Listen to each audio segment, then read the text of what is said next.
Vai continuar falando sobre esse assunto, afinal, por conta do coronavírus, tanto empresas e bancos estão oferecendo pausa de 60 dias para o pagamento de carnês, por exemplo. A facilidade, claro, é bem-vinda, mas ainda assim tem muita gente que não consegue ter acesso a esses produtos. Mas e quem consegue, se pergunta, e quando esse prazo acabar, quando as coisas voltarem ao normal, como as pessoas vão pagar duas prestações, a do mês e aquela que foi postergada? A educadora financeira Cíntia Sena vai responder a essa e a outras perguntas agora aqui conosco. Obrigado pela participação, de mais nada, aqui conosco, Cíntia. Então vamos lá, a gente viu que a questão do aluguel é a que mais preocupa.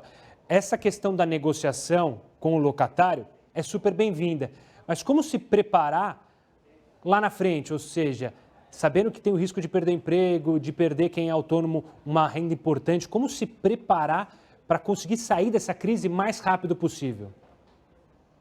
Perfeito. Boa noite a todos. Um momento realmente atípico, de novidades.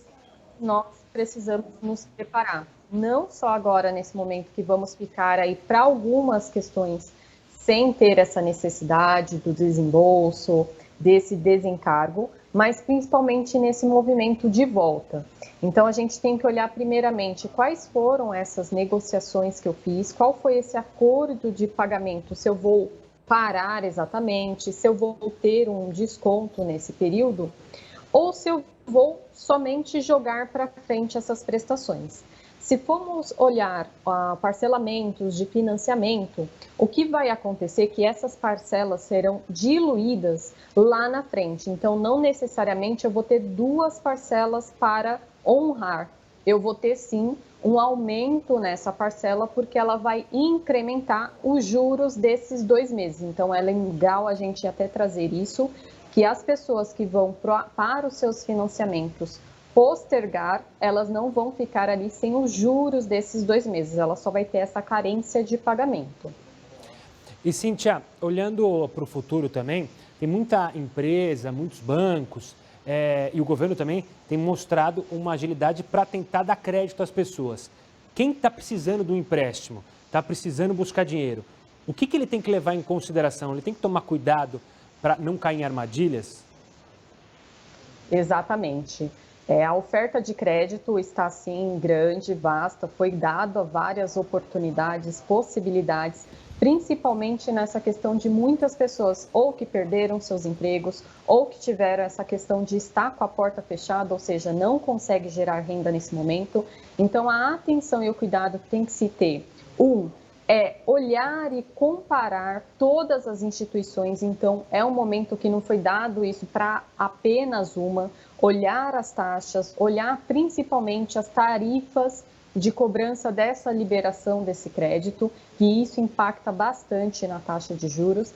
E outro ponto que é importante, eu tenho que pensar que esse crédito que eu vá tomar agora, ele não pode ser somente para esse momento. Eu tenho que ter uma visão um pouquinho mais alongada, de preferência até o final do ano, de quando que eu vou começar a gerar novamente renda, retomar, porque depois eu vou começar a ter o pagamento dessas parcelas, dessas prestações. Então, antes de tomar qualquer crédito, olhar o que eu vou pegar de crédito, se é somente para pagar despesas, gastos, ou se eu vou também pegar isso para mudar o meu negócio, outra viabilidade, até para gerar receita via eletrônico, online, que precisa fazer essa modificação, e como que vai ficar o pagamento lá na frente. Então, muita atenção para ver se eu tenho caixa que me comporte nos próximos meses, que eu não precise tomar o crédito agora, ou se eu não tenho exatamente nada, eu tenho um horizonte um pouco maior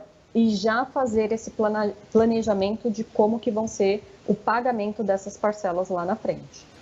Cíntia, agora eu quero falar e até saber de você se tem alguma diferença para quem está em casa e tem um pequeno negócio, aquele micro, pequeno empresário, da MEI, e quem também está tentando aproveitar essa crise financeira para encontrar saídas, como tem muita gente fazendo máscara para vender. Essa gestão financeira do empresário é diferente da pessoa física? Tem que ter uma outra visão? O que você pode explicar para a gente sobre isso? Perfeito, excelente pergunta e que muitos acabam realmente confundindo essa questão da pessoa jurídica, vamos dizer assim, e da pessoa física.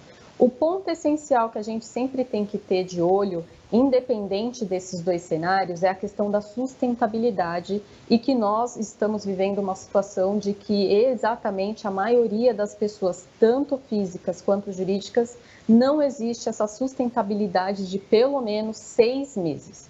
Um outro ponto que eu tenho que olhar é, quando eu tenho um MEI, quando eu tenho uma empresa, um simples nacional, ou mesmo uma empresa grande que eu gerencio, eu tenho que separar quais são os ganhos que aquela empresa gera, o faturamento, o quanto que eu tenho que honrar ali de compromissos da empresa, e eu, como pessoa que trabalho ali, que seja somente eu, tenho que começar a pensar como um colaborador. Então, eu tenho que ter um salário, um ganho, para que eu não confunda aquela minha geração, aquele meu ganho, aqueles meus compromissos com o que eu vou levar para minha família. Então, geralmente existe esse conflito, essa confusão, eu acabo misturando esses detalhes. Quando eu tenho essa visão aqui só da empresa, eu tenho que ter esse horizonte, o quanto que eu estou faturando, por quanto tempo eu tenho e quais são esses compromissos. Já reservei o que vai para a família, já reservei o que faz para ela se manter e eu tenho que olhar essa reserva financeira.